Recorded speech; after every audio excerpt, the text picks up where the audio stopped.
오늘은 무리인가 제자인가 라는 제목을 가지고 함께 말씀 나누겠습니다.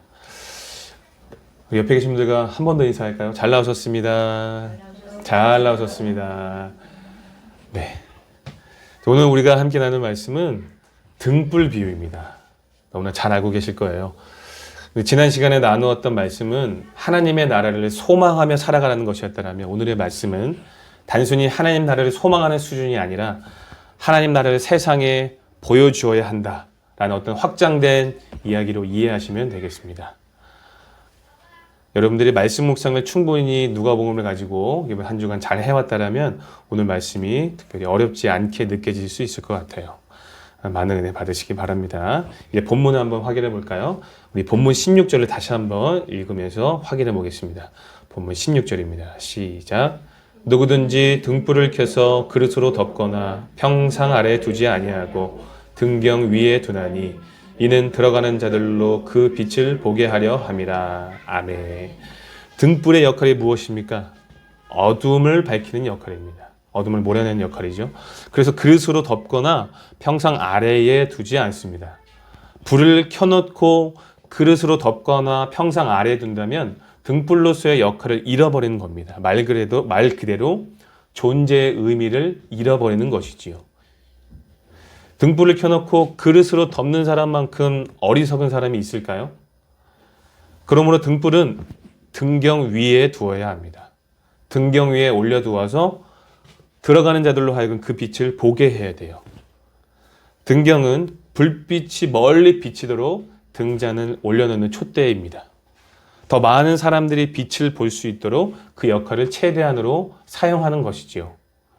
자, 그렇다면 여기서 예수님이 비유로 말씀하신 등불은 무엇을 의미하는 것일까요? 바로 하나님의 말씀을 의미합니다.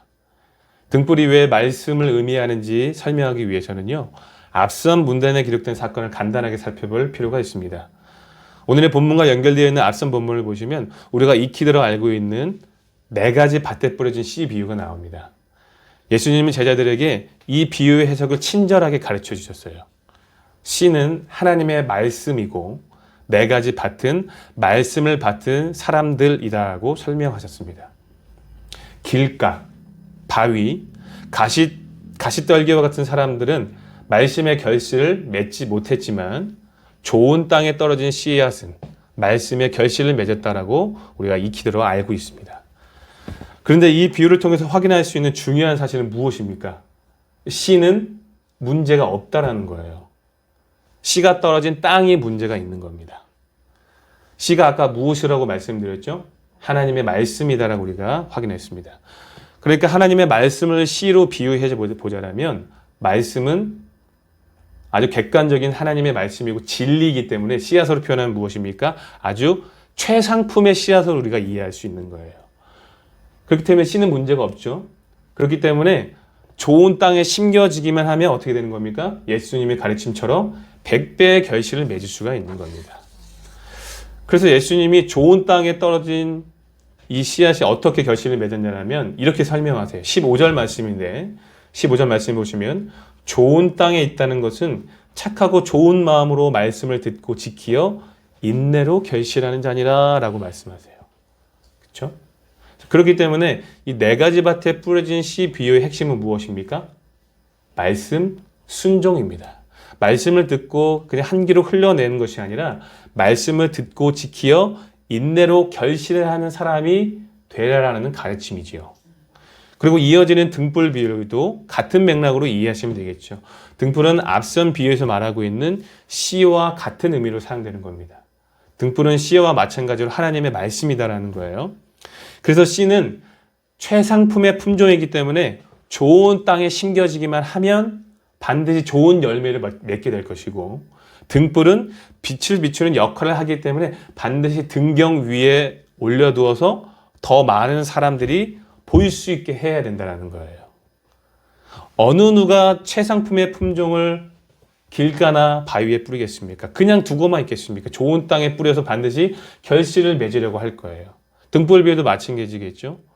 어느 누가 등불을 켜놓고 그릇으로 덮겠습니까? 반드시 등경 위에 올려두어서 사람들에게 비출 것입니다.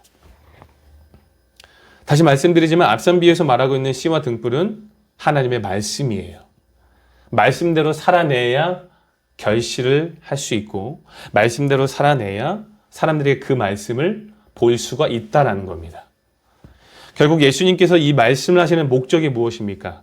말씀을 받은 자가 말씀대로 살아내야 한다는 가르침이겠지요. 말씀대로 살아내지 않으면 아무런 의미가 없다는 거예요. 행하지 않으면 마치 채상품의 품종을 결실하지 않는 땅에 뿌리는 것과 같고 등불을 그릇으로 덮는 것과 같다라는 말입니다. 그런데 이것은 무엇을 의미하는 것일까요? 우리 그리스도인들은 말씀을 듣고 단순한 깨달음으로 끝나는 것이 아니라 하나님의 말씀을 실천해야 된다는 거겠죠. 말씀 듣고 은혜 받는 것으로 끝나는 것이 아니라 삶의 현장대로 말씀대로 삶의 현장에서 말씀대로 살아내는 도전이 있어야 된다는 거죠. 오늘 본문인 16절은요. 마태복음 5장 15절에서도 동일하게 적용되어지고 있는데요. 마태복음 5장 15절에서 이어지는 16절의 말씀을 보면 예수님의 가르침을 더 확실하게 알 수 있습니다. 제가 읽어드릴게요. 마태복음 5장 15절에서 16절입니다. 사람이 등불을 켜서 말 아래에 두지 아니하고 등경 위에 두나니 이러므로 집안 모든 사람에게 비치느니라. 이같이 너희 빛이 사람 앞에 비치게 하여 그들로 너희 착한 행실을 보고 하늘에 계신 너희 아버지께 영광을 돌리게 하라 라고 말씀하셨어요. 제가 방금 읽어드린 마태복음 5장 15절에서 언급된 너희 빛은 무엇을 의미하는 겁니까? 말씀대로 살아내는 자들의 삶, 그 행함을 의미하는 겁니다. 세상에게 너희 착한 행실을 보여라는 거예요. 그것이 하나님께 영광이 된다라고 말씀하시죠. 사랑하는 성도 여러분, 하나님의 영광을 위해 살고 싶으십니까? 그렇다면 예수님의 가르침대로, 말씀대로 살아내시면 됩니다. 교회를 엄청나게 아름답게 짓고, 크게 짓고, 그게 중요한 게 아니에요. 무엇입니까? 예수님의 가르침처럼 하나님의 말씀대로 살아내면 그것이 하나님께 영광이 된다는 거예요. 왜 그렇습니까? 세상이 우리의 삶을 주목하게 되기 때문입니다. 참 단순하고 쉽죠. 그렇죠? 말씀대로 살면 하나님의 영광을 위해서 살게 된다는 겁니다. 자, 그런데 삶의 현장에 들어가 보면 말씀대로 사는 것이 여간 힘든 것이 아니에요. 그렇죠? 저만 그렇습니까? 이제 마스크가 가려져 있어서 그런지 우리 성도님들의 표정이 안 보이는데 저만 그런가요? 저만 힘든가요? 누구나 다 힘들 거예요. 삶의 현장에 들어가 보면 말씀대로 사는 것이 여간 힘든 게 아니에요. 너무 힘들어요. 절대 쉬운 일이 아닙니다. 엄청난 결단과 헌신이 필요할 때도 있어요. 그럼에도 불구하고 예수님이 이 말씀 순종을 명령하신 이유가 무엇입니까? 말씀을 실천하라는 이 명령을 하신 이유가 무엇입니까? 지난 시간에 우리가 배웠죠. 바로 천국이 그들에게 임했기 때문입니다. 예수님이 말씀 순종을 명령하신 이유는 그래야 이 땅에서도 하나님 나라를 경험할 수 있기 때문이에요. 천국을 소유했지만 천국은 죽어서 가는 장소의 개념이 아니라 지난 시간에 제가 뭐라고 설명드렸죠? 통치와 다스림의 개념입니다. 하나님의 나라는 하나님께서, 왕이신 하나님께서 하나님의 백성들을 다스리는 곳이 바로 하나님의 나라입니다. 장소의 개념이 아니라 통치와 다스림의 개념이에요. 내 생각과 내 뜻을 내려놓고 우선적으로 하나님의 말씀에 순종할 때 그곳에 하나님의 나라가 임하고 우리가 이 땅에서도 하나님의 나라를 경험할 수 있는 거예요. 앞선 문단을 자세히 읽어보시면 10절 말씀을 보세요. 10절 말씀, 본문 10절 말씀 보시면 예수님은 제자들에게 말씀하시죠. 이 네 가지 밭에 뿌려진 씨의 비유를 설명하시는데 하나님 나라의 비밀을 아는 것이 너희에게는 허락되었으나 라고 말씀하세요. 그렇죠? 이 말씀을 하시고 네 가지 밭에 뿌려진 씨의 비유를 말씀 순종으로 설명해 주셨습니다. 이해가 되시죠? 다시 말하면 말씀 순종이 하나님 나라를 이해할 수 있는 방법이다라는 거예요. 다시 한번 설명드리겠습니다. 10절 말씀을 보세요. 예수님은요, 제자들에게만 이 네 가지 밭에 뿌려진 씨 비유를 설명해 주셨습니다. 풀어서. 뭐라고 말씀하셨어요? 어떻게 말씀하셨어요? 말씀 순종이 핵심이다라고 말씀해 주셨잖아요. 15절 말씀에서 보시면. 그렇죠? 아멘. 그렇죠? 맞죠? 맞죠? 말씀 순종을 말씀하셨습니다. 4가지 밭에 뿌린 씨 비유는 결국 말씀 순종을 말하는 것인데 10절 말씀에 보니까 이 비유의 해석이 무엇을 말씀하시는 거다라는 거예요. 하나님 나라의 비밀을 아는 것이다라는 거예요. 말씀 순종이 하나님 나라를 이해할 수 있는 키, 방법이다라는 겁니다. 이제 왜 예수님이 말씀 순종을 명령하시는지 이해가 되셨죠? 자, 그런데 우리가 방금 전에 확인한 10절 말씀을 다시 한번 자세히 보니까 10절 한번 다시 한번 봐주세요. 조금 이상한 구절들이 있어서 확인해 볼 필요가 있는 것 같아요. 10절 말씀 한번 다 같이 읽어보겠습니다. 시작.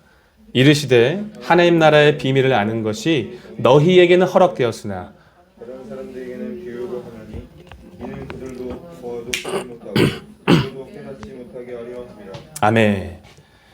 예수님께서 처음 4가지 땅에 떨어진 씨 비유를 말씀하실 때 그 비유의 대상자가 누구인지 아십니까? 8장 4절의 말씀에 보시면 큰 무리가 대상자였어요. 큰 무리들. 그리고 방금 읽은 10절 통해 확인했듯이 비유의 해석은 누구에게만 하신 거예요? 제자들에게만 허락하신 겁니다. 동일한 본문을 소개하는 마태복음 13장에서도 천국의 비밀을 아는 것이 너희 제자들에게는 허락되었지만 그들, 무리들에게는 허락되지 않았다라고 말씀하십니다.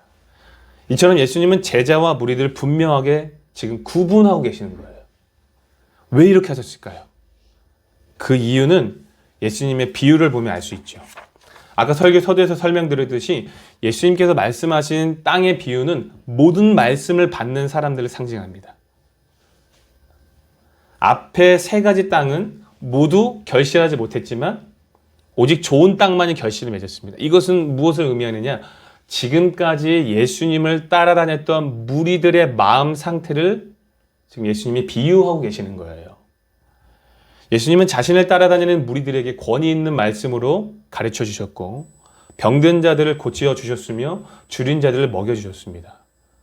앉은 뱅이를 일으켜 세워주셨고 죽은 자들을 살려주셨습니다. 그래서 예수님이 계신 곳에는 누구도 아프거나 줄이거나 슬퍼하는 자들이 없었어요. 그야말로 천국, 하나님 나라가 임했습니다.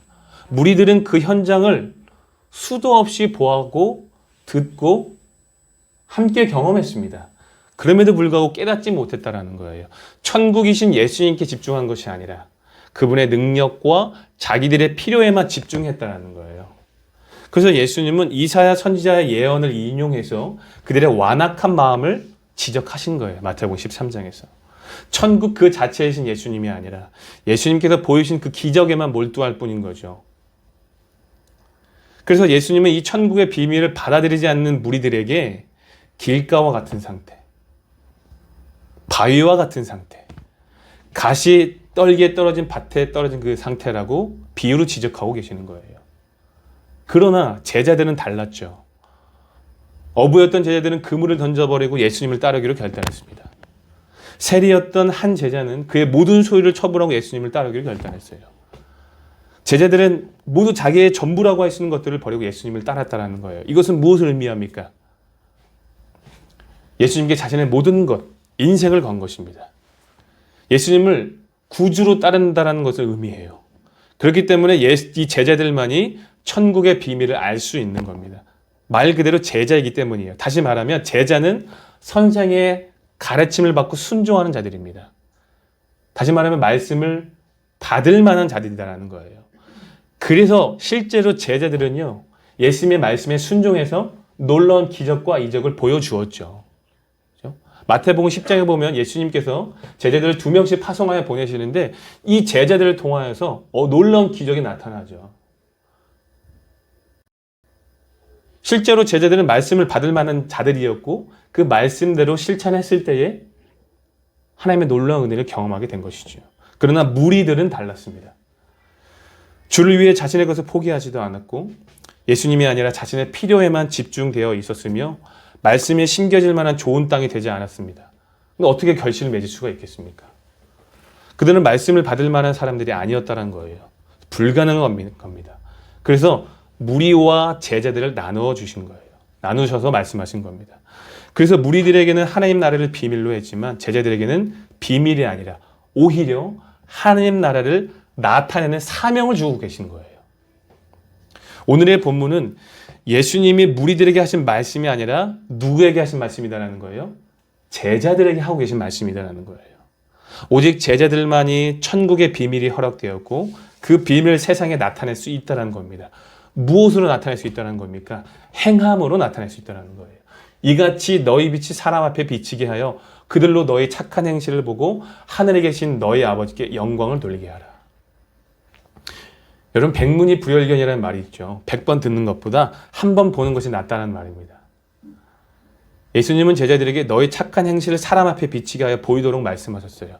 100번의 가르침보다 그 가르침을 따른 자들의 삶을 보고 세상에 그 비밀을 발견하게 하라는 겁니다. 그래서 예수님은 17절에서 다시 본문으로 돌아와 보시면 17절에서 이렇게 말씀하시는 거예요. 17절 한번 읽어보겠습니다. 시작. 숨은 것이 장차 드러나지 아니할 것이 없고 감추인 것이 장차 알려주고 나타나지 않을 것이 없느니라. 아멘.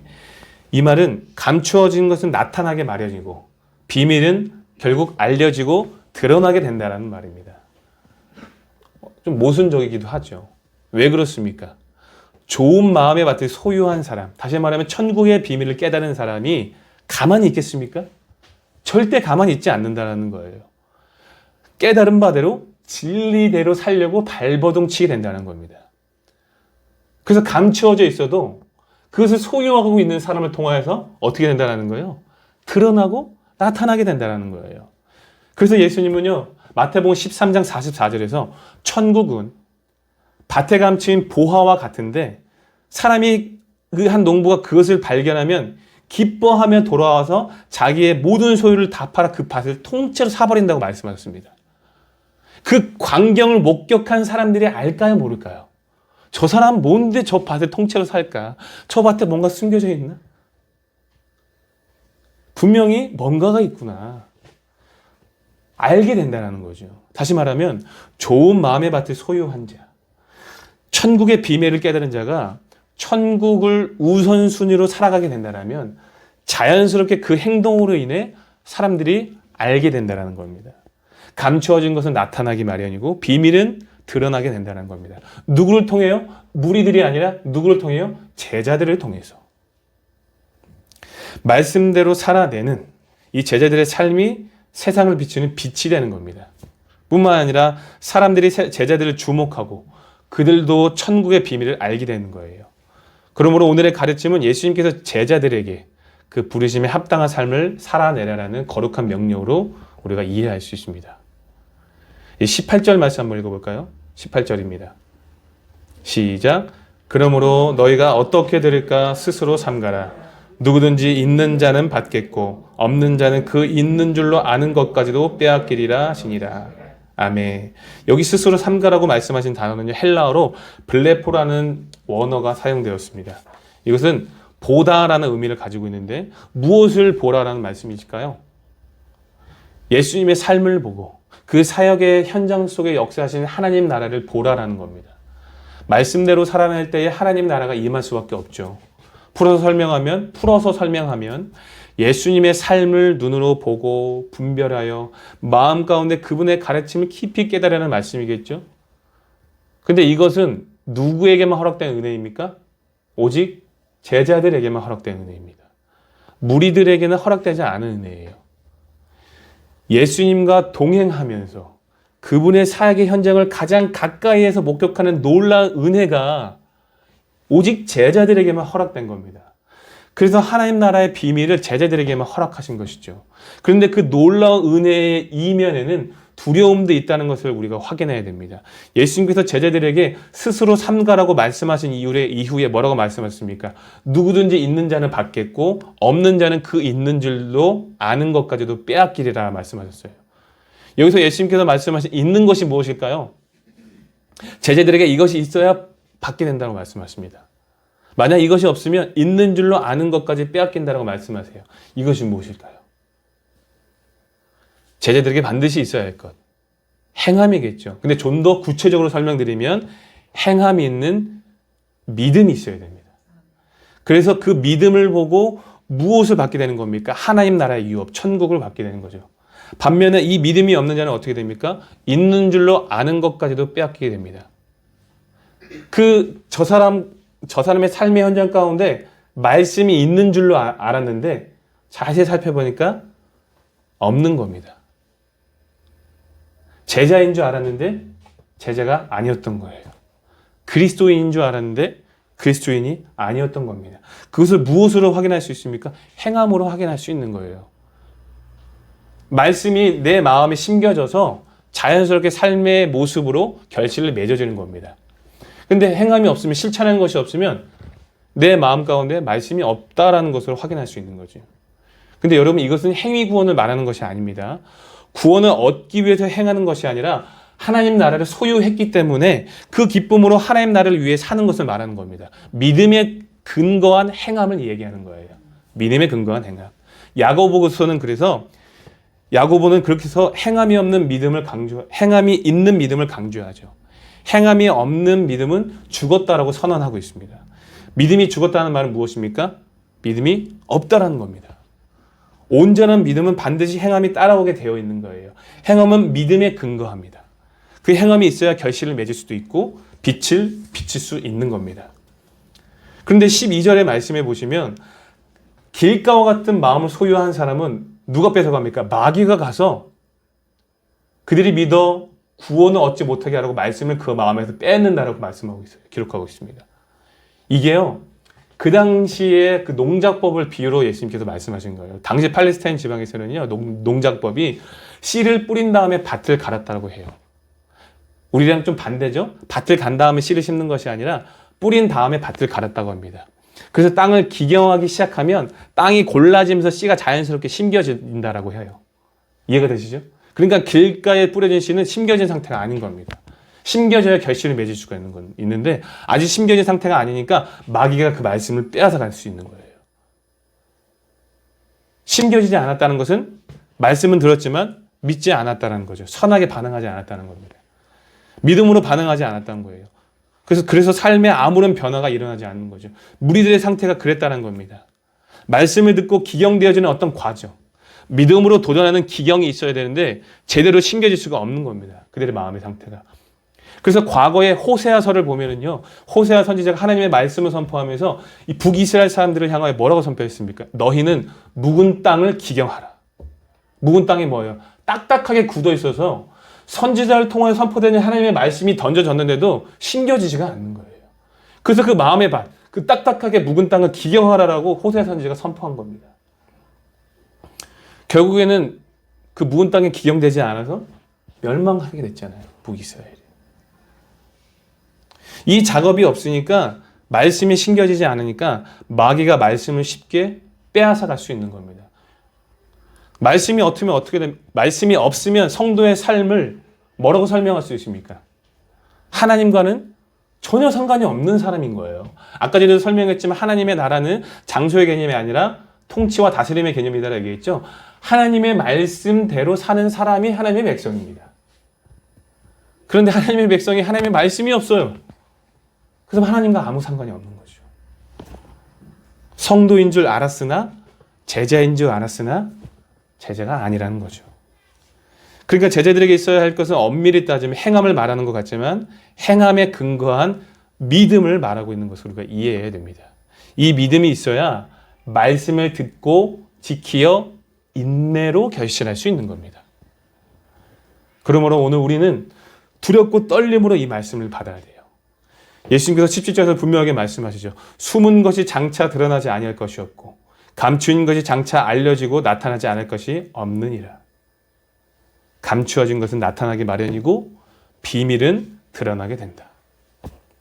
하나님 나라를 소유한 자, 그 비밀을 깨달은 사람은 반드시 그렇게 살아가게 된다는 거죠.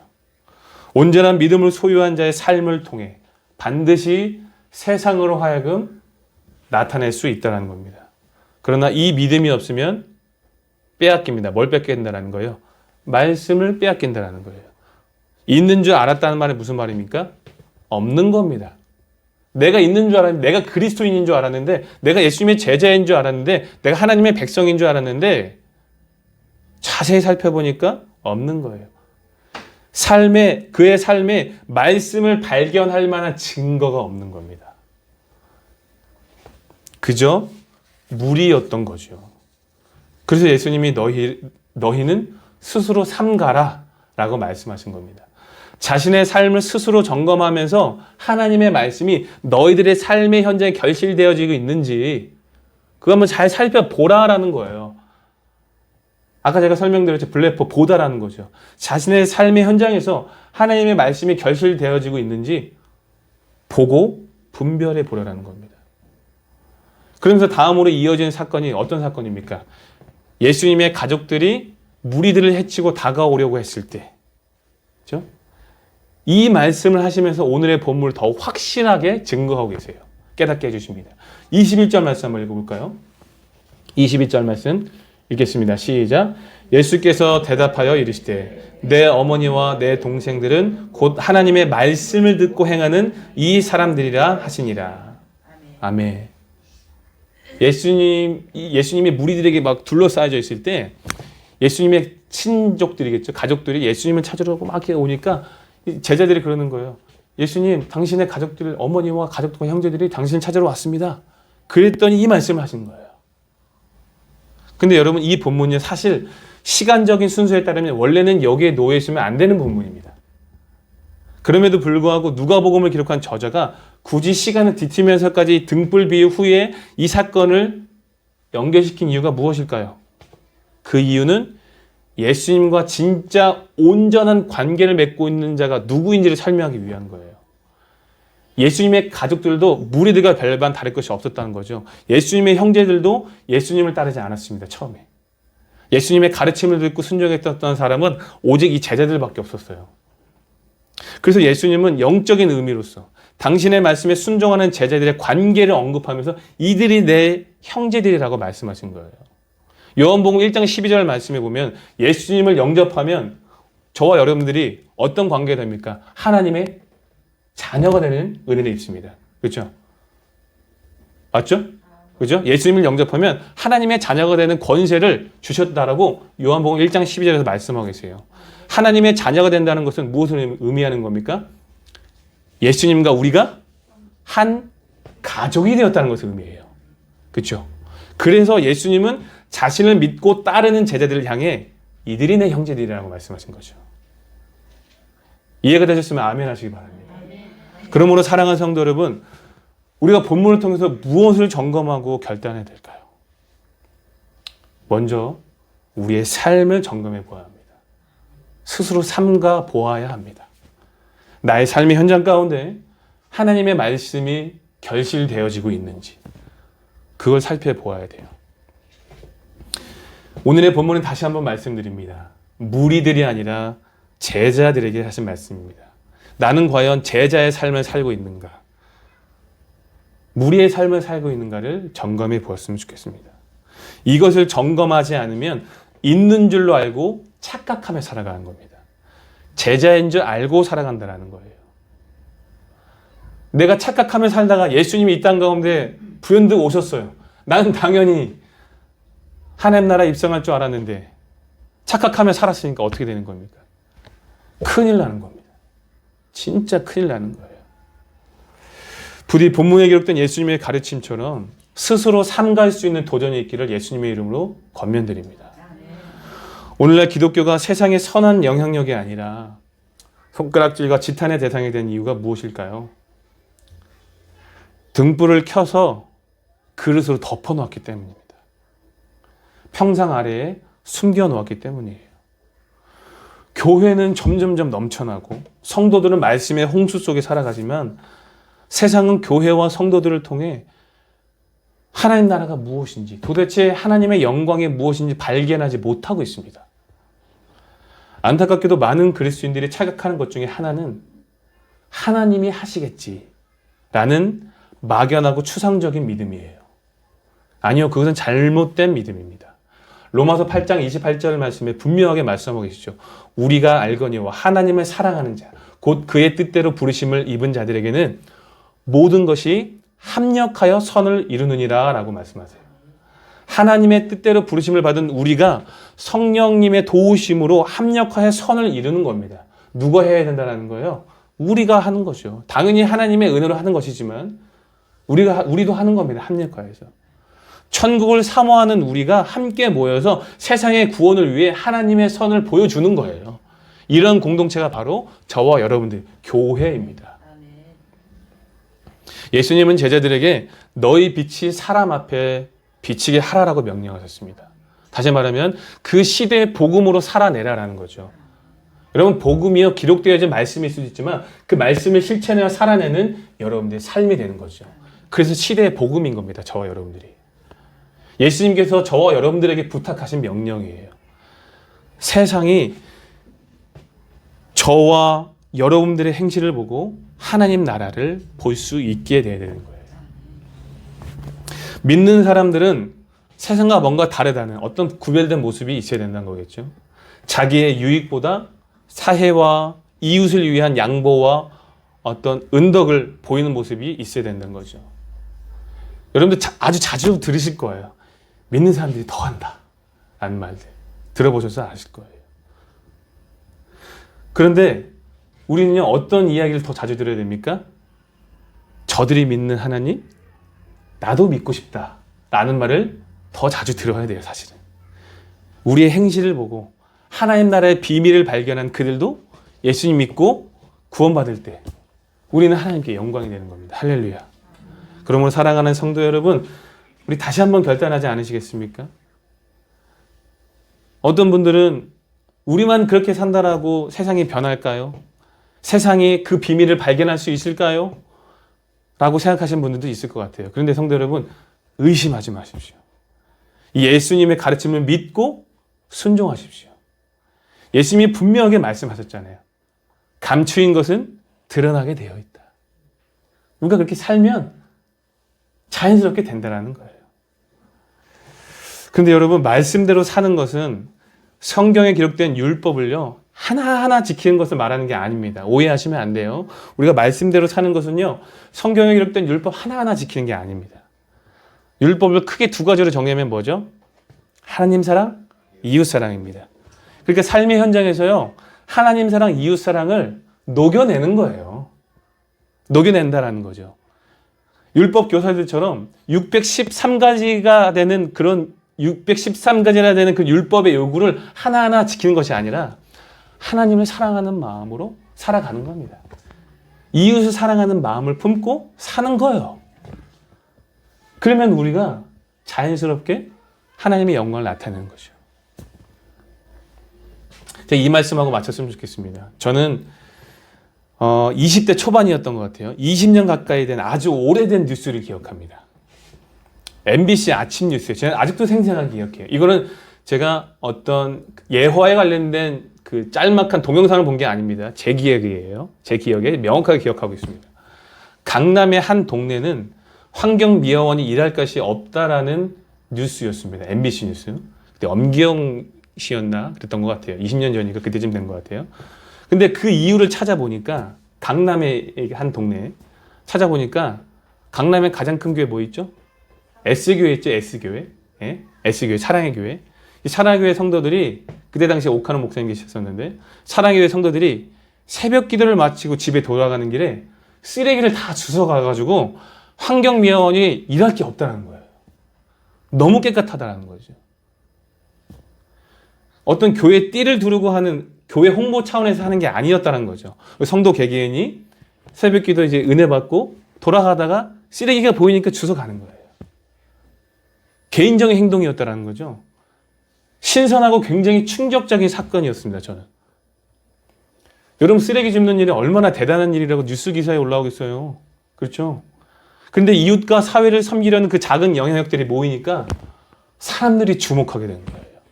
자연스럽게 드러나게 된 거예요. 뉴스를 통해서. 예수님의 가르침대로 이웃을 사랑하려는 그 작은 섬김을 보고 세상이 그것을 보게 된 것입니다. 100번 예수 믿으세요라고 전하는 것보다 작지만 이 지속적인 이웃 섬김이 그들에게는 신선한 충격으로 다가오는 겁니다. 우리가 입술로만 사랑한다라고 말하는 것이 아니라 행함과 진실함으로 사회와 이웃을 섬길 때에 그들이 우리의 행실을 보고 하나님께 영광을 돌리는 겁니다. 바라옵고 원하기는 저와 여러분들이 그리고 우리 공동체가 이런 삶을 살아냈으면 좋겠어요. 우리 공동체도 이처럼 작지만 세상에 신선한 충격을 주는 공동체가 되었으면 좋겠습니다. 그래서 이 지역사회의 영혼들이 우리 공동체를 통해 하나님의 살아계심을 보고 주께 돌아오는 은혜를 기대합니다. 사랑하는 성도 여러분, 우리의 행실로 세상에 빛을 비칠 수 있는 진짜 제자의 삶을 살기로 도전하지 않으시겠습니까? 예수님은 저와 여러분들을 제자로 부르셨습니다. 제자의 삶은 시간이 쌓여서 세월이 흐르면 저절로 되어지는 것이 아닙니다. 계속해서 믿음으로 도전하고 살아내는 치열함이 있어야 돼요. 아까 예수님 말씀하셨잖아요. 말씀을 듣고 지켜 인내로 결실해야 된다. 인내가 있어야 된다는 거예요. 박노해 시인은요, 이런 말을 했습니다. 악보는 연주할 때 노래가 되고 진리는 실천할 때 삶이 된다. 네. 이 말씀이 아닌데도 아멘 하시네요. 박노해 시인이 얘기한 겁니다. 네. 그렇죠? 저는 부디 우리 공동체가 하나님 나라의 비밀을 세상에 보여줄 수 있는 그 시대의 복음이 될 수 있기를 예수님의 이름으로 축복합니다. 아멘.